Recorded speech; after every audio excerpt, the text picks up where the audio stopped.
You go through David Scott Gant's routine, and what you find out is there is no noticeable blip on the screen.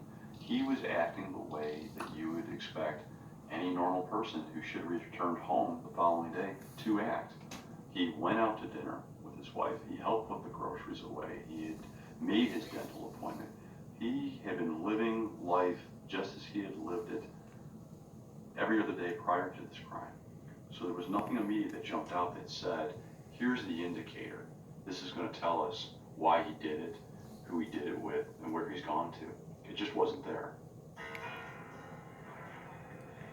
To find David Gant, the authorities needed to circulate his photograph and register him with the National Crime Information Center computer system. But to do that, they needed to indict him.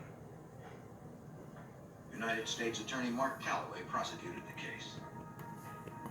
Because they had David Gant on tape taking the money out of Loomis, we had a grand jury that happened to be sitting on Monday, and we were able to indict him for the larceny the next day. So 2 days, less than 48 hours after the theft, David Gant was indicted for it.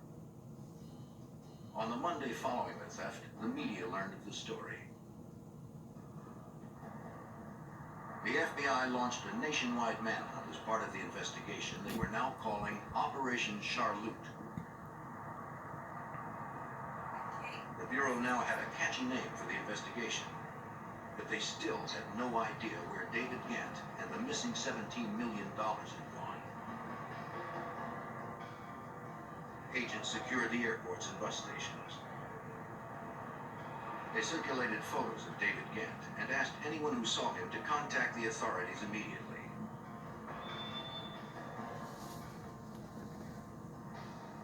Because David Gant had taken over a ton of cash, the FBI knew he would need a considerable amount of space to transport and store all the money.